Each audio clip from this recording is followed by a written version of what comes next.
Gondoltad volna, hogy a kerted sorsa egyetlen apró, szinte láthatatlan pillanaton múlhat? Képzeld el a helyzetet. Hónapokig nevelgeted a palántákat, locsolod, kapálod, becézgeted őket, végre megjelennek a gyönyörű sárga vagy fehér kis virágok. Te már szinte érzed a friss, roppanó zöldségek ízét a szádban. És aztán bum! A virágok egyik napról a másikra elsárgulnak, és egyszerűen lehullanak a földre. Ismerős érzés? Sokan azonnal a kártevőket hibáztatják, vagy azt hiszik, rosszul öntöztek, de az igazság sokkal meglepőbb. Ma lerántjuk a leplet arról a titokról, amit a profi kertészek már régóta tudnak. Ha ezt a videót végignézed, soha többé nem fogod elkövetni azt a végzetes hibát, amit tönkreteszi a termésedet. Elárulom, mi az a két varázsszer, ami megmentheti a virágokat. Készülj fel, mert amit most hallasz, az teljesen meg fogja változtatni a kertészkedési szokásaidat. Ahhoz, hogy megértsük, mi is történik pontosan, egy kicsit bele kell néznünk a növények titkos életébe. Amikor egy növény virágozni kezd, az olyan, mintha egy ember élete legfontosabb vizsgájára készülne. Hatalmas stressz és elképesztő mennyiségű energia kell hozzá. A virágzás nem csak egy szép állapot, hanem a túlélés és a szaporodás kulcsa. Ebben a fázisban a növény átkapcsol egy teljesen más üzemmódba. A gyökérzet növesztése és a levelek hajtása háttérbe szorul. Minden energia a virágok felé áramlik. És pontosan itt jön a képbe két igazi szuperhős, a kálium és a bór. Ez a két elem olyan a növénynek a virágzáskor, mint az oxigén a maratonfutónak a célegyenesben. Nélkülük a folyamat összeomlik. De vajon miért pont ők ketten? És mi történik a színfalak mögött, amikor ezek a tápanyagok munkához látnak?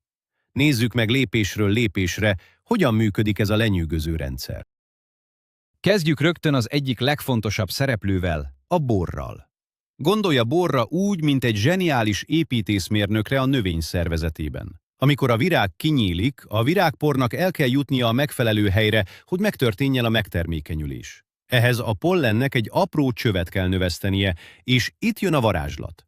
A bor az az elem, ami megépíti ezt a pollencsövet. Bor nélkül a pollen egyszerűen vakvágányra fut, és a virág soha nem alakul át terméssé. Képzelj el egy hidat, amit a folyó egyik partjáról építenek, de soha nem ér el a másik oldalra. Pontosan ez történik a virágban is.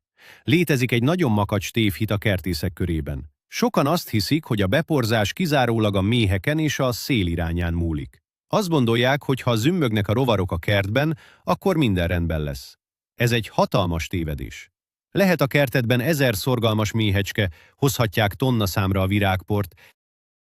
Ha a növényben nincs elég bor, a beporzás fizikailag nem tud végbe menni. A virág egyszerűen feladja, elszárad és leesik a földre.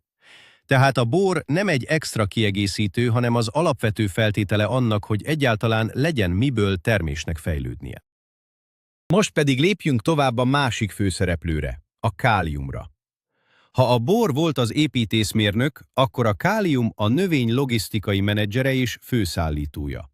A kálium feladata, hogy a levelekben termelt cukrokat és energiát eljuttassa a fejlődő virágokba, majd később a termésbe.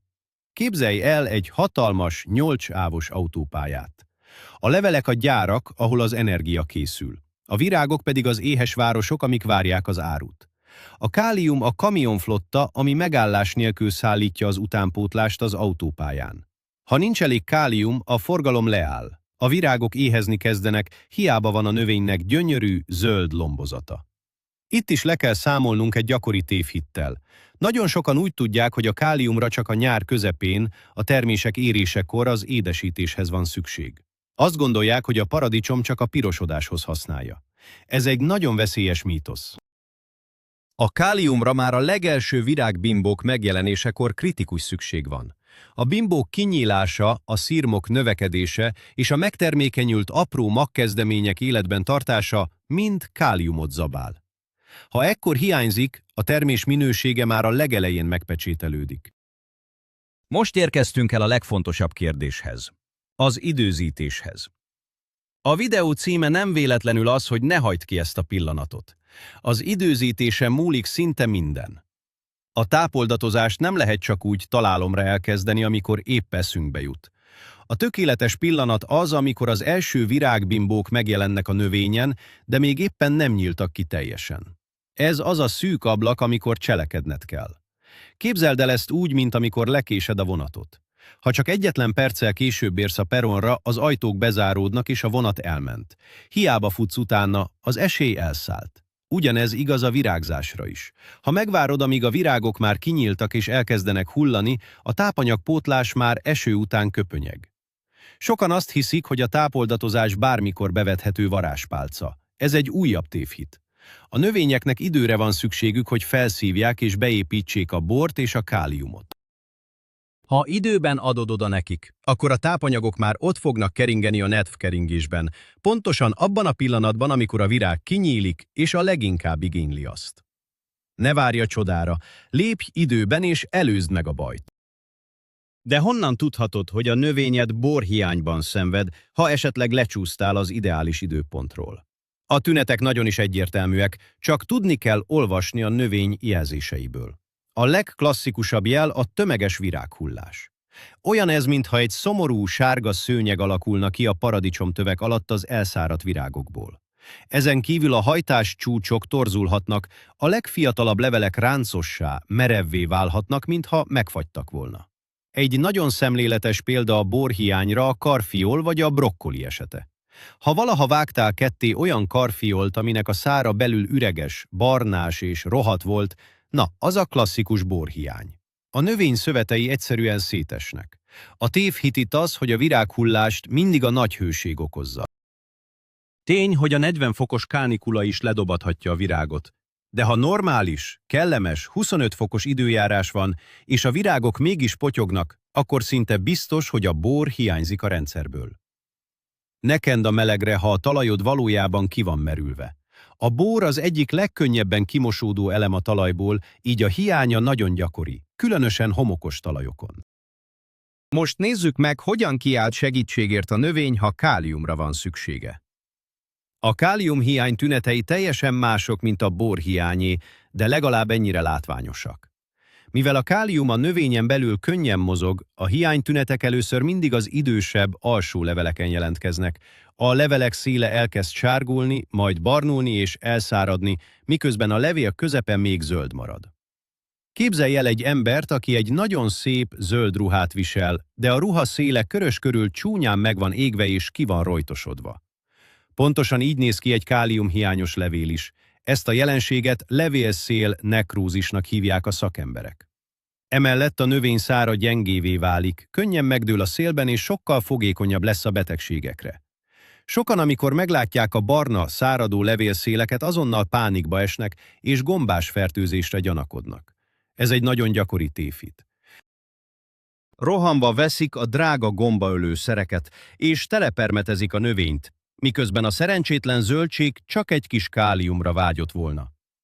Mielőtt a vegyszerekhez nyúlsz, vizsgáld meg alaposan a leveleket. Ha a száradás a széleken kezdődik egyenletesen, az szinte mindig káliuméhséget jelent. Miért olyan zseniális dolog ezt a két elemet, a bort és a káliumot együtt alkalmazni a virágzás elején? A válasz a szinergia, vagyis az együttműködés erejében rejlik. Amikor ez a két anyag egyszerre van jelen, a hatásuk megsokszorozódik. Nem csupán 1+1=2, hanem 1+1=5. Ahogy korábban megbeszéltük, a bor gondoskodik a virág tökéletes megépítéséről és a beporzás sikerességéről. De miután a kis terméskezdemény kialakult, azonnal elképesztő mennyiségű energiára van szüksége a növekedéshez, és itt lép be a kálium, ami azonnal elkezdi tolni a tápanyagot az újonnan létrejött apró bogyóba. Képzelj el egy profi éttermi konyhát. A bor a sztárséf, aki megalkotja a tökéletes, gyönyörű ételt a tányéron. A kálium pedig a villámgyors pincér, aki abban a pillanatban kiviszi az asztalhoz, amíg még forró.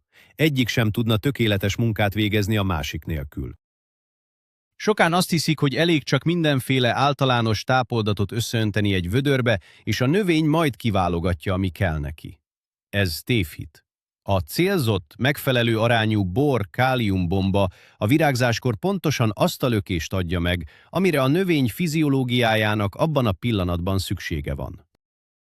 A következő logikus kérdés: milyen formában juttassuk ki ezeket a csodaszereket? Két fő módszer létezik, a gyökéren keresztüli öntözés és a leveleken keresztüli permetezés, vagyis a levéltrágyázás. Ebben a kritikus, virágzás előtti pillanatban a levéltrágyázás az igazi aduász a kezünkben. Miért? Mert ez a leggyorsabb út. A levelekre permetezett tápanyagot a növény szinte azonnal felszívja a pórusain keresztül, és órákon belül hasznosítani tudja. Képzeld el úgy, mintha egy nagyon beteg, kiszáradt embernek nem egy pohár vizet adnál inni, amit lassan emészt meg, hanem egyenesen infúzión keresztül adnád be neki az életmentő folyadékot. A hatás szinte azonnali. A szilárd, lassan oldódó műtrágyákkal az a baj, hogy hetekbe telhet, mire a gyökerek felveszik őket. Létezik egy tévhit, miszerint a szemcsés trágya kiszórása azonnal megoldja a hiánytüneteket. Sajnos ez nem igaz. Mire a szilárd szemcséből kioldódik a kálium és a bór, majd felutazik a szárban a virágig. A virágzás fázisa régen véget érhet, és a virágok már le is hullottak. Vészhelyzetben és a kritikus időszakokban mindig a folyékony, gyorsan ható levéltrágyák jelentik a legjobb és legbiztosabb megoldást. A levéltrágyázásnak azonban megvannak a maga vasbeton keménységű szabályai. Ha ezeket nem tartod be, több kárt okozol, mint hasznot. A legfontosabb az időzítés a nap folyamán. Soha, de tényleg soha ne permetezz tápoldatot a levelekre a tűző napon, a déli hőségben. A vízcseppek apró nagyítóként működnek a levélen, a bennük lévő ásványi sók pedig koncentrálódnak, ahogy a víz gyorsan elpárolog. Ennek az eredménye brutális levélégés lesz. Olyan ez, mintha babaolajjal kennéd be magad, majd kifeküdnél délben a strandra a legnagyobb UV-sugárzásban. Garantált a fájdalmas leégés. A tökéletes időpont a permetezésre a kora reggeli órák, vagy a késő délutáni, kora esti időszak. Ilyenkor a növény légzőnyílásai, az úgynevezett sztómák nyitva vannak, és alig várják, hogy befogadják a nedvességet. Sokan abban a tévhitben élnek, hogy a déli locsolás és permetezés felfrissíti a növényeket a nagy melegben. Ez az egyik legkárosabb mítosz a kertészkedésben. A hőségben a növény bezárja a pórusait, hogy védekezzen a kiszáradás ellen. Ha ilyenkor permetezel, a tápanyag nem szívódik fel, csak ott marad a felületen és megégeti a szöveteket. Természetesen a gyökéren keresztüli táplálást sem szabad teljesen elfelejteni, hiszen a hosszú távú ellátást onnan kapja a növény. Ha öntözővízbe kevered a káliumot és a bort, akkor is van egy nagyon fontos trükk, amit tudnod kell. A talajnak nedvesnek kell lennie a tápoldatozás előtt. Sose önts tömény tápoldatot csontszáraz, kirepedezett földre. Képzelj el egy teljesen kiszáradt, kemény mosogató szivacsot. Ha vizet öntesz rá, az egyszerűen lepereg róla, vagy átfolyik mellette. Ha viszont előbb kicsit bevizezed és megpuhítod a szivacsot, utána már rengeteg folyadékot képes magába szívni és megtartani. Ugyanígy működik a termőföld is. Először mindig öntözd meg a növényeket tiszta vízzel, és csak utána a nedves talajra juttasd ki a tápoldatot. Így elkerülöd a gyökerek megégetését, és a tápanyag egyenletesen tud eloszlani a gyökérzónában.